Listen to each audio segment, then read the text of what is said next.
పరిశుద్ర మంచిది సమములో మరి పాపాత్మక స్త్రీ నిమిత్తమే రెండో దిశగా ఆమె యొక్క పాపాన్ని దేవునికి సంతులు యేసు ప్రభు యొక్క ఎదుట ఆమె యొక్క పాపాన్ని వెల్లడి చేస్తుంది, ఒప్పుకుంటుందన్నమాట. రెండవ దిశలో అంటే ఒకటి కన్నీటితో ఆమె యొక్క పాపాలన్నీ కూడా ఒప్పుకున్నట్లుగా, మరి ప్రభు అయిన యేసు ప్రభు యొక్క పాదాల దగ్గర పడి కన్నీటితో ఆమె యొక్క పాపాలన్నీ కూడా ఒప్పుకున్నట్లుగా మనము రాత్రి దినాన ప్రభు మనతో మాట్లాడాడు. మరి రోజున రెండో విషయం ఏంటంటే అది అవుతుందండి, తన ఉలకులతో యేసు ప్రభు యొక్క పాదాలు మరి తుడిచినట్లుగా మనము దేవునికి లేఖనాల ద్వారా మనము చూస్తున్నాం. అయితే మనం గమనించవచ్చింది ఏంటంటే ఒక ప్రశ్నాంతంగానే దేవుడు మనతో మాట్లాడుతున్నాడు. ఎందుకంటే నోటుతో ఒప్పుకుంటే సరిపోయేది ఆమె యొక్క జీవితంలో, మరి పాపాత్మక స్త్రీ యొక్క జీవితంలో నోటుతో ఒప్పుకునేది సరిపోయేది, మరి కన్నీటితో యేసు ప్రభు యొక్క పాదాలు అతవతండి తడపటం ఏంటి, కడగటం ఏంటి. రెండో విషయము ఆమె యొక్క ఉలకలతో యేసు ప్రభు యొక్క పాదాలు చూడటం ఏంటి. మూడోది ఆమె యొక్క పెదవులతో యేసు ప్రభు యొక్క పాదాలని గుర్తు పెట్టుకుంటాం ఏంటి. ఒప్పుకుంటే సరిపోయింది. ఎందుకు ఆమె అంతగా పూజాడుతుంది ప్రభు దగ్గర, ఎందుకు అంతగా వెలుగు నెలకి హృదయముతో అంత వినయముతో ఎందుకు అంతగా ప్రభుని యేసు ప్రభుని అంతగా బతిమాలుకుంటుంది అనేది మనము కొన్ని విషయాలు తెలుసుకోవాలి. ఎందుకంటే నిజంగా కూడా దేవుణ్ణి కొంతమంది అడగటము విధానం తెలియక, అంటే ప్రార్థించడం సరిగ్గా తెలియక ఏదో కేవలము ఏదో చిన్న ప్రార్థన చేసుకుని వెళ్ళిపోవటం అన్నట్లుగా ఉంటున్నారు చాలామంది కూడా. కానీ పౌలు గారు ఖచ్చితంగా చెప్పాడు, అర్థమవుతుందండి. చెప్పాడు, ఏం చెప్పాడు తెలుసండి, నీళ్లు కుమ్మరించినట్లుగా నీ హృదయాన్ని దేవుని ఎదుట కుమ్మరించాలట. నీ ఆత్మ దేవునికి సందులో నీళ్లు కుమ్మరించినట్లుగా కుమ్మరించాలంట. అలా కుమ్మరించాలంటే కనుక నీళ్ళేమని తెలుసండి, అసలే ఎంత నలిగిపోవాలి తెలుసా. నలిగిపోవటం అంటే ఎక్కడ నలిగిపోవాలి, శరీరం కాదు, అర్థమవుతుందండి. నీ హృదయము నలిగిపోవాలన్నమాట. నలిగిన హృదయముతో పశ్చాత్తాపముతో ఎప్పుడైతే నీ దేవుని యొక్క సన్నిధిలో పశ్చాత్తాపంతో ప్రార్థన చేస్తావో కంపల్సరిగా ప్రార్థన దేవుడు ఆలకిస్తాడైనా. కాబట్టి రెండో విషయంలో మనం జ్ఞాపకం చేసుకోవచ్చు ఏంటంటే యేసు ప్రభు యొక్క పాదాలు అర్థమవుతుందండి. ముందు ఆమె కంటితో యేసు ప్రభు యొక్క పాదాలు కడిగి, అర్థమవుతుందండి. రెండవదిగా ఆమె యొక్క తలతోటి ఆమె యొక్క ఆ యేసు ప్రభు యొక్క పాదాలు తుడిసినట్లుగా మనం చూస్తున్నాం. ఆమె యొక్క ఉలకలతో ఎందుకు యేసు ప్రభు యొక్క పదాలు తోడడానికి కారణం ఏంటనేది మన పరిశీలన చేసుకుంటే ఈరోజు అయితే ఎందుకు యేసు ప్రభు యొక్క పాదాలు తన ఉలకలతో తొడుతుందంటే కారణం ఏంటంటే ఆమె అనేక మంది యొక్క పురుషులను ఆకర్షించుకోవటానికి, అనేక మంది యొక్క పురుషులని ఆకర్షించుకుని వారితో పాపం చేసి డబ్బులు సంపాదించుకోవటానికి ఆలోచించండి. దేవుడు ఆమెకి ఇచ్చిన అతన్న ఇంకా అనేక రకాలుగా అనేక విధాలుగా అలంకరించుకుంటూ అనేక మందికి పురుషులని ఆకర్షించుకుని ఆలోచించండి. అనేక మందికి పురుషులను పాపంలో పడిపోవడానికి కారకురాలయ్యింది. అనేక మందికి పురుషులు అదులో పడిపోవటానికి, ఎందుకంటే దావీదు ఆ బెత్షెబతో పాపం చేయటానికి బెత్షెబ యొక్క దావీదు యొక్క కంటికి ఆమె ఎలా కనపడింది తెలుసా అండి, చాలా అందంగా కనపడింది. అందంగా కనపడటం వలన ఆమెని సొంతం చేసుకోవడానికి, ఆమెని అనిపించడానికి అర్థమవుతుందండి. చాలా భయంకరంగా అతను ప్రవర్తించాడు. అలాగే ఈ యొక్క వ్యభిచారం చేస్తున్న స్త్రీ అనేక మంది పురుషులకి అందంగా కనపడాలంటే అంత అందము లేదు, అంత అందము లేకపోయినను మందిని ఆకర్షించుకోవడానికి అందముగా రెడీ అయింది. ఆమె అలా రెడీ అవటం వలన అనేక మంది యొక్క పురుషులు ఆమె చూసి ఆలోచించి ఆమెతో పాపము చేసి దేవునికి దూరం అయిపోయిన వారు ఎంతోమంది ఉన్నారు. గమనిస్తున్నారండి. ఈ రోజున చాలామంది కూడా సెంటర్లో ఆలోచించండి, సిటీల్లో చూడండి, మగవారేమో ఆడవాళ్ళ కనపడుతున్నారు, ఆడవాళ్ళేమో మగవాళ్ళ కనపడుతున్నారు. ఆడవాళ్ళేమో మగవాళ్ళ కనపడుతున్నారు, మగవాళ్ళేమో ఆడవాళ్ళ కనపడుతున్నారు. అర్థం నేను చాలామందిని చూశాను సిటీలో. ఆడవాళ్ళలాగా అర్థమవుతుందండి. చాలామంది యొక్క తలలో కట్ చేసుకొని పెంచుకొని అర్థమవుతుందండి. సేమ్ ఆడవాళ్ళు ఎలాగైతే దూకుంటారో, ఎలాగైతే వాళ్ళు దాన్ని ఏర్పరచుకుంటారో అలాగ ఉంటున్నారు చాలామంది కూడా. లేటెస్ట్ ఫ్యాషన్ ఏంటంటే అర్థమవుతుందండి, ఆడవాళ్ళేమో మొగళ్ళ మారిపోతున్నారు. ఎలాగా కటింగ్ వేయించుకుంటాం, అర్థమవుతుంది. Jean pant, T shirt. ఇంకా వాళ్ళ ఆడవాళ్ళ మొగవాళ్ళ అర్థం కావట్లేదు. చాలా భయంకరంగా వారు ప్రవర్తిస్తారు. గమనించండి, పరిశుద్ధాత్మ దేవుడు మాట్లాడుతున్న మాటను జ్ఞాపకం చేసుకోండి. కానీ ఈ రోజున మనుషులను మప్పు చేయొచ్చేమో, మనుషులను మోసగించచ్చేమో, కానీ దేవుని ఏమాత్రం కూడా నువ్వు మోసగించలేవు. ఎందుకంటే ఎప్పుడు మోసగించొచ్చేమో, కానీ మనుషులనే అర్థమవుతుందని మెప్పు చెప్పి చేయము, కానీ దేవుని ఏమాత్రం కూడా మోసగించలేము. దేవునికి సూత్ర ఏమాత్రం కూడా మోసగించలేము. అలాగే ఒక సహోదరి బుధవారం సంతకి వెళ్ళిందంట. కొన్ని గ్రామాల్లో సంతలు ఉంటాయి. మంగళవారం సంత అని, బుధవారం సంత అని, శుక్రవారం సంత అని. రోజున సహోదరి బుధవారం సంతకి వెళ్ళిందంట. బుధవారం సంతకి వెళ్తున్నప్పుడు అర్థమవుతుందండి, ఇందాక అన్నట్లుగాను అనుకున్నదేమో అర్థమవుతుందండి, కుదిరినంత ఉంది.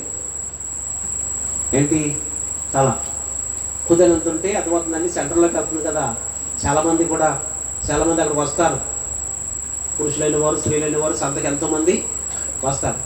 కాబట్టి వాళ్ళందరికీ అందంగా కనపడాలనుకున్నదో, వింటున్నారా, వాళ్ళందరికీ అందంగా కనపడాలనుకున్నదో, వాళ్ళందరికీ గొప్పగా అర్థమవుతుంది. కొంతమంది ఇంట్లోనేమో అర్థమవుతుందండి అంగహీనంగా ఉంటారు.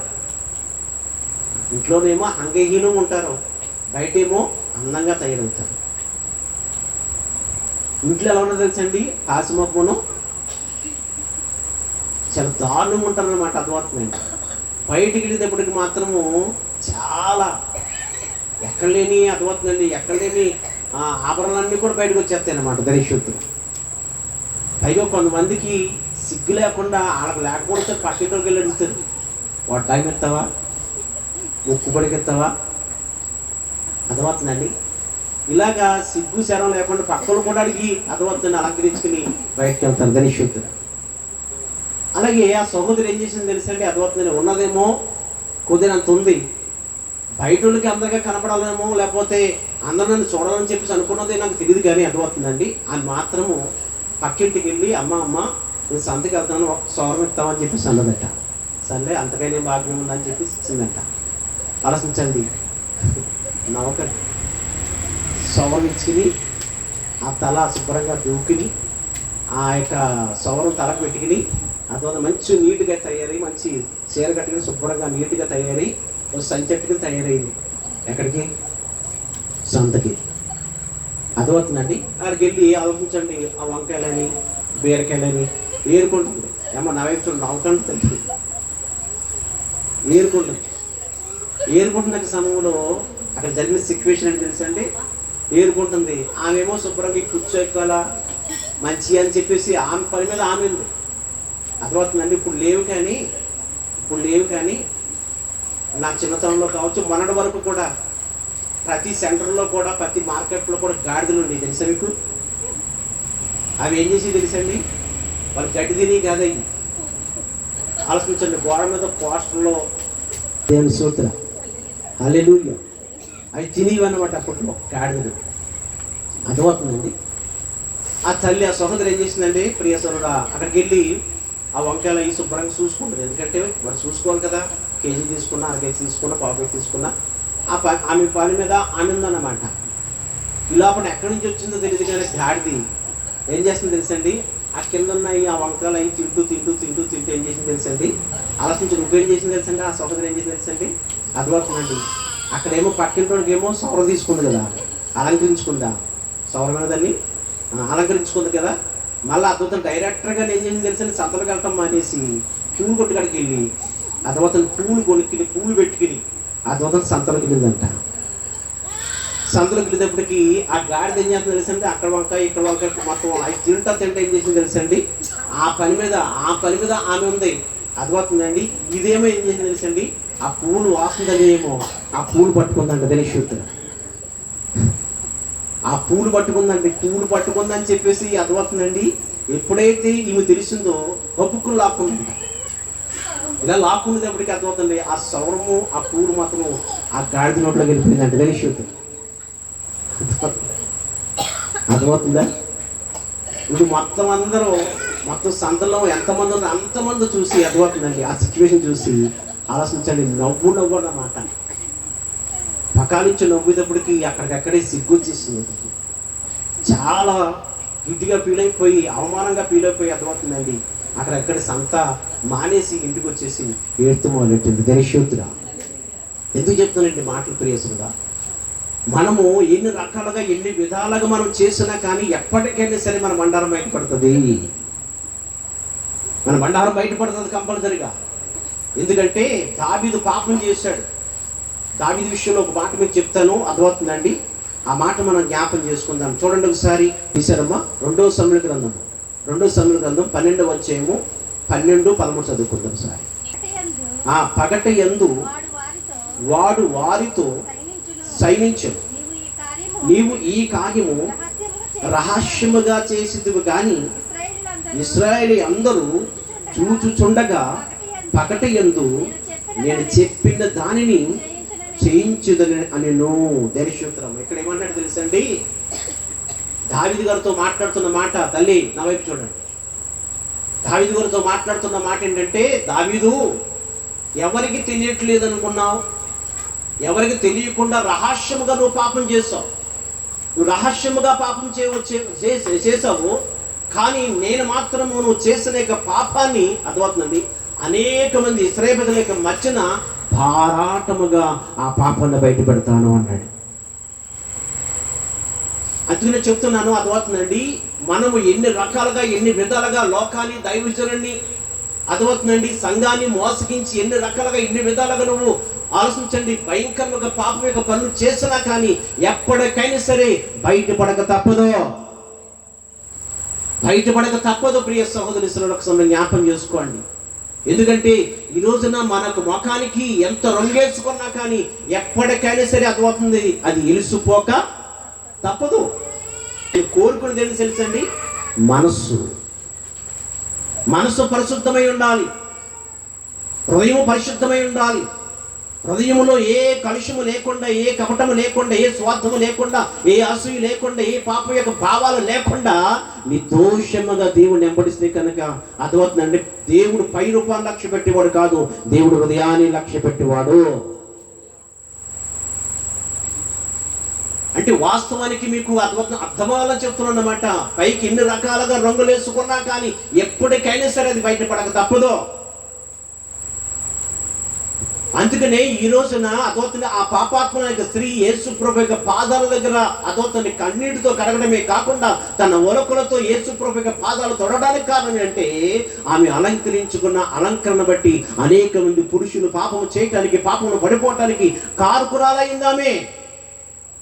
ఇది ఈ రూపంలో ప్రభు అని పాపం చేశానయ్యా, ఈ రూపంలో అనేక మంది పురుషులు పాపమును పడిపోవడానికి కారణం అయ్యాను తండ్రి, దయతో నన్ను క్షమించు ప్రభు అని చెప్పేసి ఆమె యేసు ప్రభు యొక్క పాదాల దగ్గర అతవట్నండి పడి ఆమె యొక్క ఉలకలతో యేసు ప్రభు యొక్క పాదాలు తుడుస్తుందండి దైవశక్తుడా.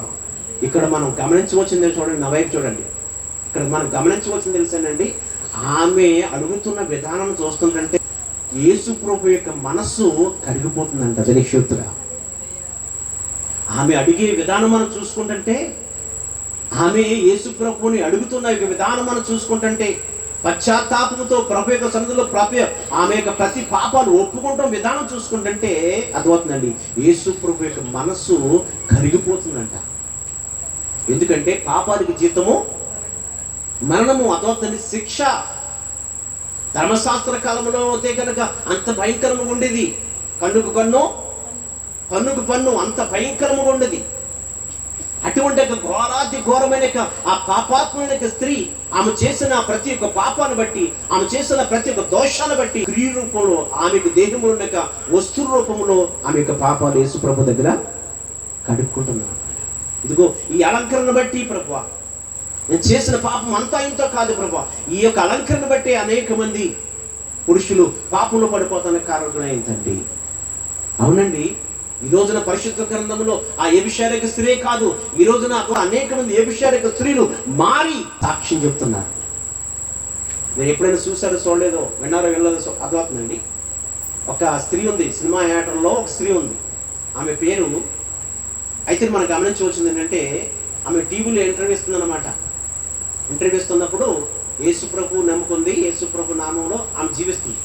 ఇంటర్వ్యూ ఇస్తుంది. ఇంటర్వ్యూ ఇస్తున్నప్పుడు ఆమె చెప్తున్న మాటలు తెలిసింది. ఇంటర్వ్యూలో అంటే ఇంటర్వ్యూలో ఎంతమందికి వెళ్తుందండి చెప్పండి?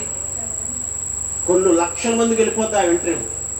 పైగా సినిమాలో యాక్ట్ చేసేయక ఆవిడ తమిళ్లో యాక్ట్ చేసింది, తెలుగులో యాక్ట్ చేసింది, అర్థమవుతుందండి.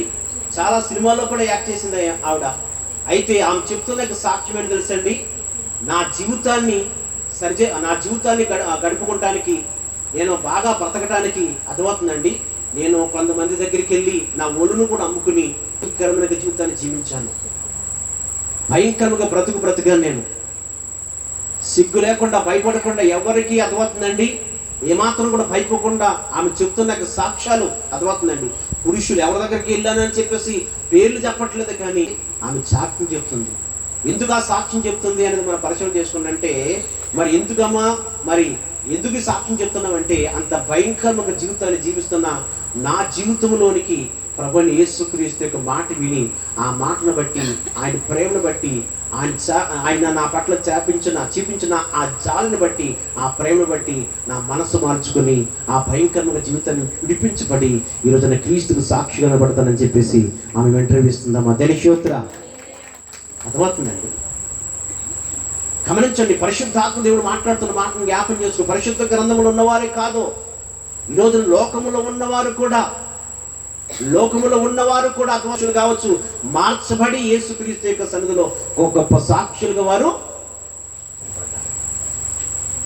గమనించండి, పరిశుద్ధాత్మ దేవుడు నీతోనే మాట్లాడుతున్నాడు. ఆ మాటను జ్ఞాపం చేసుకోండి. ఎందుకంటే యేసు ప్రభు యొక్క పాదాల దగ్గర ఆమె యొక్క ఉలకల ద్వారాగా ఎందుకు యేసు ప్రభు యొక్క పాదాలు తుడుస్తుందంటే, అలంకరించుకున్న అలంకరణ బట్టి అనేక మంది పురుషులను ఆకర్షించుకుని పాపంలో పడిపోవడానికి కారకులైంది. కాబట్టి పరిశుద్ధాత్మ దేవుడు మాట్లాడుతున్న. అందుకనే గమనించండి, కొరింథీ సంఘానికి అపోస్తలుడు పౌలు గారు చెప్తున్న మాట ఏంటో తెలుసండి? అవి చూడండి, అపోస్తలుడు పౌలు గారు కొరింథీ సంఘానికి చెప్తున్న మాట ఏంటో తెలుసండి? హెచ్చరిస్తున్నాడు అన్నమాట. కొరింథీ సంఘాన్ని హెచ్చరిస్తున్నాడు. ఏమని చెప్తున్నాడు తెలుసండి? స్త్రీలు సంఘములో, అతను కొరింథీ సంఘములో ఉన్న స్త్రీలు అతని ముసుగు వేసుకోవాలి అన్నాడు. ఏం వేసుకోమన్నాడు? ముసుగు వేసుకోవాలన్నాడు. ఎందుకు వేసుకోవాలి ముసుకేసుకుని ప్రార్థన చేస్తేనే దేవుడు ఆలకిస్తాడా? చెప్పండి. ఆయనకు కావలసింది అద్భుతమైన పైన అలంకరణ లేకపోతే హృదయమా? చెప్పాలి. పైకి కనపడే భక్త లేకపోతే హృదయమా? మాట్లాడండి తెలిశోత్తురా. పై కనపడే భక్తి కాదు అద్భుతానికి కావాల్సింది, హృదయమానికి కావాలి. మరి అపోస్తలుడైన పౌలు గారు ఆ మాట అన్నాడు అక్కడ కొరింథీ సంఘములో. ఆ మాట ఎందుకు మాట్లాడుతున్నాడు? అంటే చెప్పాను కదా, ఏమని చెప్పాను? కొరింథీ ప్రాంతస్తులందరూ కూడా చాలా భయంకరమైన వ్యక్తులు అని చెప్పాను లేదా? చాలా భయంకరమైన వ్యక్తులు అన్నమాట. స్త్రీలు కావచ్చు, పురుషులు కావచ్చు, చాలా భయంకరమైన వ్యక్తులు, చాలా దారుణంగా ఉంటారన్నమాట. అర్థమవుతుందండి. స్త్రీలు అవుతే కనుక అనేక మంది పురుషులను ఆకర్షించుకోవటానికి ఆలోచించండి. వాళ్ళు అలంకరించుకున్న రంకలో మామూలుగా కాదు, చాలా భయంకరంగా ఉంటుంది. అంతేకాకుండా అర్థమవుతుందండి, లోకములో ఉన్నప్పుడు అయితే ఎన్ని రకాలుగా ప్రయత్నం చేసినా, ఎన్ని రకాలుగా ఉన్నా కానీ, వాళ్ళు ఇష్టం వచ్చినట్టు ఉన్నా కానీ అర్థమవుతుంది, దేవుడు పట్టించుకోవడేమో. కానీ ఆయన సర్వతమునికి సంఘంలోకి వచ్చిన తర్వాత మాత్రము నీ ప్రవర్తన బట్టి ఎవరు కూడా పాపములోనూ పడిపోకుండా ఉండాలని చెప్పేసి అపోస్తలుడు పౌలు గారు అర్థమవుతుందండి హెచ్చరిస్తున్నాడు కొరింథీ సంఘాన్ని. ఏమని హెచ్చరిస్తున్నాడంటే, స్త్రీ ఆలోచించండి, ముసుగు వేసుకోవాలి సంఘంలో. స్త్రీ ముసుగు వేసుకోవాలి. ఈ ముసుగు వేసుకోవాలనే యొక్క అర్థమవుతుందండి. ఈ మాట ముసుగేసుకోమనే ఆ యొక్క మాట అతను ఒక జాతి వారు నెరవేరుస్తున్నారు. ఎవరు తెలుసండి? ముస్లింలు. వారు కుర్కా వేసుకుంటా తెలుసా మీకు? వచ్చారంటే కంపల్సరిగా అర్థమవుతుందండి వాళ్ళు ఏం ధరించుకుంటారో ఆలోచించండి. కురక అంటే ముసుగు వేసుకుని బయటకు వస్తారు తెలిశోత్తుగా. ఎందుకు ఎందుకు ఆ మాట చెప్తున్నాడు పౌలు గారు అన్నది మనం పరిచయం చేసుకుంటే, ఆ కొరింథీ సంఘంలో ఉన్న స్త్రీలంట అర్థమవుతుందండి, వాళ్ళు అలంకరించుకున్న తలకు అలంకరించుకున్న అలంకరణ బట్టి సంఘంలోకి వచ్చి వాళ్ళు కూర్చుని దేవునికి మాటలు ఏంటంటే వాళ్ళు అలంకరించుకున్న అలంకరణ బట్టి అదవుతుంది ఆ సంఘంలోకి వచ్చిన పురుషులు ఆకర్షించబడి వాళ్ళతో పాపం చేయడానికి ముందుకు వెళ్ళిపోతుంది. అలాగ పాపం జరగకూడదు, అలాగ పొరపాటు జరగకూడదు. సంఘంలోకి వచ్చిన తర్వాత యేసు రక్తం చేత కట్టబడిన సంఘంలోనికి వచ్చిన తర్వాత అటువంటి పొరపాట్లు జరగకూడదు అని ఇప్పుడు స్త్రీలకు ఏ నియమం పెట్టారు తెలుసండి? ముసుగు వేసుకోవాలని నియమం పెట్టాడు. అర్థమవుతుందండి? ముసుగు వేసుకోవాలి కంపల్సరిగా. ప్రతి ఒక్కరు కూడా స్త్రీ పురుషు ప్రతి ఒక్కరు కూడా ముసుగు వేసుకోవాలి. అర్థమవుతుందండి? కొంతమంది గారు చెప్తున్నాడు, ఏమని చెప్తున్నాడు తెలుసండి? అర్థమవుతుందండి? స్త్రీ ముసుగు వేసుకోవాలని చెప్పేసి అన్నాడు. ఇంకోటి తెలుసండి, ముసుగు వేసుకుంటూ నీకు ఇష్టం కాకపోతే అర్థమవుతుందండి? ఇప్పుడు చదవండి. 1 కొరింథీ పత్రిక 11 1 కొరింథీ పత్రిక 11 5, 6 వచనాలు చదువుకుంటాం. ఏ స్త్రీ తల మీద ముసుగు వేసుకొనక ప్రార్థన చేయునో లేక ప్రవచించునో ఆ స్త్రీ తన తలను అవమానపరచును, ఎలయనగా అది ఆమెకు సవరము చేయబడినట్టుగాను ఉండను. స్త్రీ ముసుగు వేసుకున్న ఎడల ఆమె తల వెంట్రుకలు కత్తిరించుకునవలెను. చూసారా ఏం చేయమన్నాడు? ముసుగు వేసుకోకపోతే ఏం చేయాలట? ఎందుకు కత్తిరించుకోమన్నాడు? ముసుగు వేసుకోమంటే జారిపోతుందండి. ముసుగు వేసుకోమంటే జారిపోతుందండి. అర్థమవుతుందండి? అది జారిపోతుంది కాదు, నీకు ఇష్టం లేక. అర్థమవుతుందా? గమనించండి. అందుకు నువ్వు ఏం చేయమన్నాడు తెలుసండి? దేవుడు పౌలు గారు కత్తిరించేసుకోమన్నాడు. అర్థమవుతుందండి? ఎప్పుడైతే కత్తిరించామో నీ మగం చదువుతాడు ఎవరన్నా. అందుకనే పౌలు గారు చెప్పాడు అన్నమాట. అర్థమవుతుందా? వేసుకుంటే అర్థమవుతుంది. ముసుగేసుకుంటే నీకు ఇష్టం లేకపోతే కంపల్సరిగా నువ్వు మాత్రం దేవుని మందిరంలో కత్తిరింపన్నా వేయించుకో. అంతేగాని అనేక మంది పురుషులను ఆకర్షించే రీతిలో నీ తల కనపడకూడదు, నీ ఉలకలు కనపడకూడదు. ఖచ్చితంగా చెప్తుండే పౌలు గారు కొరింథీ సంఘానికి. వేసుకుంటే ముసుగాన్ని వేసుకో, లేకపోతే ముసుగు వేసుకుంటే ఇష్టం లేకపోతే కనుక కత్తిరింపు చేయించేసుకో. ధనిషోత్ర హల్లెలూయా. ఇది అర్థమవుతున్న వాక్యము గమనించండి. పరిశుద్ధాత్మ దేవుడు ఆ స్త్రీ ఎందుకు యేసు ప్రభు యొక్క పాదాలు కన్నీటితో కడిగి అదోతను యేసు ప్రభు యొక్క పాదాలు ఎందుకు తామె యొక్క ఒలకలతో కడుగుతుంది, తుడుస్తుంది? ఎందుకు తుడుస్తుంది తెలుసండి? ఆ ఒలకల ద్వారా అనేక మందికి పురుషులని ఆకర్షించి పాపం చేసింది కాబట్టి అలా వెల్లడి చేస్తుంది యేసు ప్రభువు నీ దగ్గర. ఆమె పాపం అలా ఒప్పుకుంటుంది, అతిక్రమం అదోతని అలా ఒప్పుకుంటుంది అన్నమాట. గమనించండి. పరిశుద్ధాత్మ దేవుడు మాట్లాడుతున్న మాటను జ్ఞాపకం చేసుకోండి.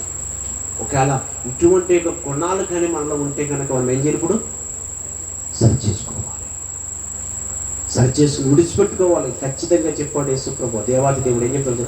అపరాధము దాచిపెట్టుకున్న వాడు వద్దనడు, కానీ వాటిని ఒప్పుకుని విడిచిపెట్టేవాడు ఆయన కనికరము ఒప్పుకుంటాడు. అర్థమైందా? ఒక్కొక్కల ద్వారా అర్థమవుతుంది. పాపము చేయటానికి, పాపంలో అనేక మందిని పాపంలో పడిపోవడానికి కూడా కారణమవుతుంది. దేశోత్ర హల్లెలూయా హల్లెలూయా. అర్థమవుతుందా?